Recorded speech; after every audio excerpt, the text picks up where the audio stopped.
Hello everyone, welcome to Languages with Kiki. My name is Chiara and today I'm going to be talking about the listening section of the TOEFL test. In my previous video I talked about the reading section and some tips and tricks on how to do well on the reading section of the TOEFL test, thus scoring high on the TOEFL test.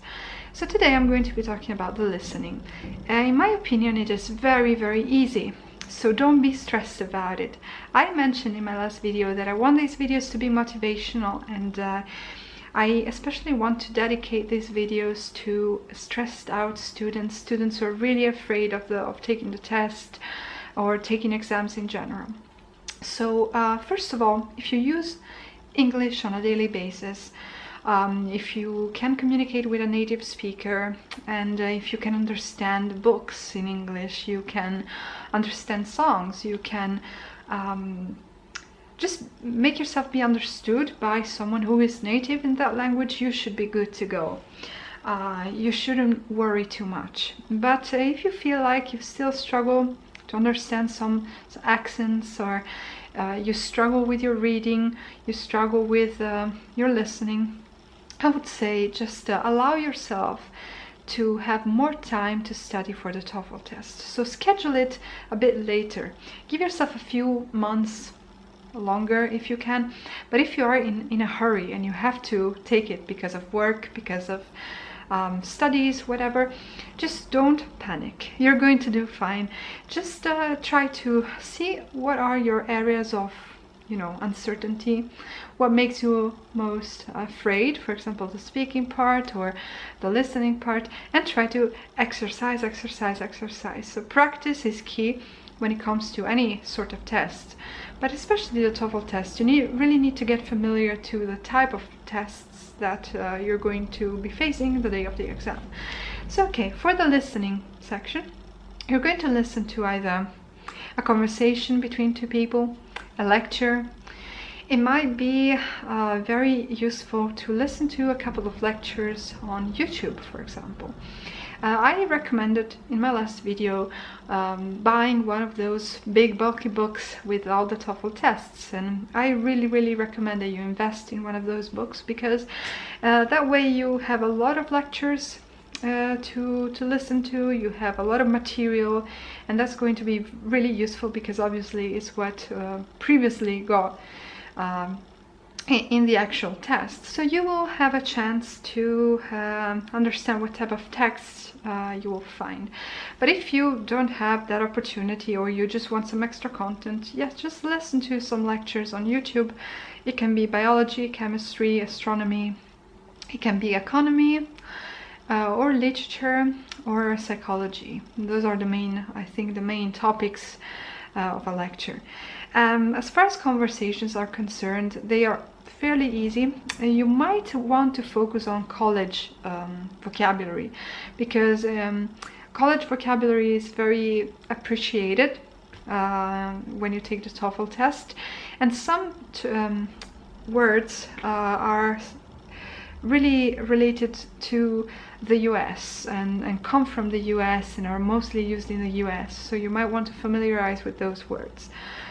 So about campus vocabulary, what you can actually do, and I think it's a very smart thing to do, is going to actual US universities' websites, such as Yale, Harvard, you name it, whatever university you prefer, and just try to read all the rules, the tuition fee, how to pay your fee, the student dorm, how the student dorm works. Go to the student dorm website and try to familiarize with all those words, because chances are, if you never if you were never in a campus, or you never slept in a campus dorm, you never joined a sorority or something, you don't know those words. So just try to get it from the actual real websites, and so you learn more words like that.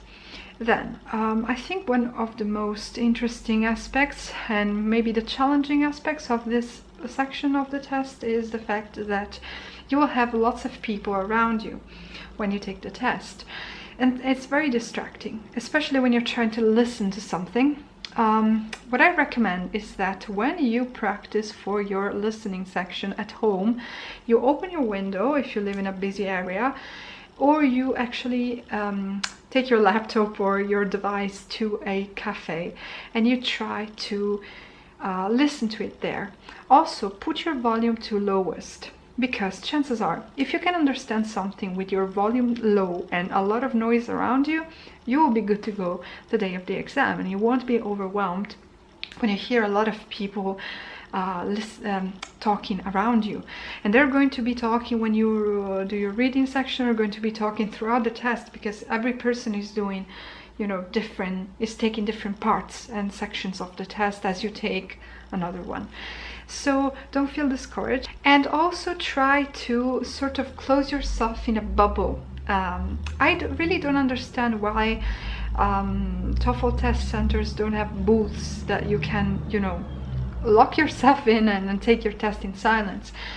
For whatever reason, I think they assume that if you're proficient in English, you don't really need perfect silence, and I really don't know why they do it like that, but don't be intimidated by that. With the listening section, you don't have the chance to go back to your questions if you're not too sure about them. So you sort of need to efficiently take notes, and that is very, very important for this section, because if you don't take notes, you will basically miss important informations, and you might have two questions which are very similar, and it's going to be really hard to guess which one is the correct one. So about notes, I am one of those people who takes a lot of notes. Like, I write everything. I'm very fast. I'm a very fast writer. So to me, TOEFL test notes were a bit intimidating. If you look at the book, they're so you know, they just have keywords, and I don't know how people can actually remember all the details like that. So I would say, don't take notes in a way that is not natural to you.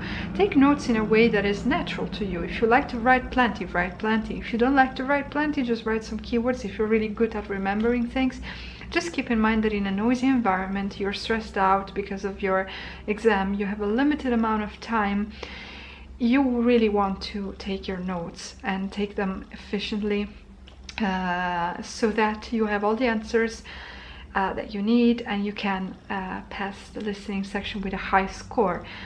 So as I said, the listening section is quite easy, but the problem is that sometimes the questions are confusing because they're very similar, and if you were a bit distracted during the listening part, it might be hard to guess. So just what I recommend is that you take a piece of paper, but they give it to you anyway. So you divide it in 2 columns, and if you have a conversation, just write he and she, and then state the major points of their conversation. If it is a lecture, you can do the same thing, but with major points and minor points. So what is the major point of the lecture? What is it about? What are the topics? And if there is a particularly difficult word, it's usually explained on the screen, so you shouldn't worry too much about that either. So yeah, taking notes. Don't get stressed out if people are talking around you, just anticipate it. And I think you should be good to go, and you will pass the listening section. So good luck with the test. In the next video, I'm going to be talking about the speaking section. And I know that is perhaps the section that worries people the most. I might be wrong, but it's very challenging because, you know, you have to actually speak. So if you're interested in that video, stay tuned. And don't forget to watch the video about the reading section. All right, thank you so much for being here, and see you next time. Stay happy.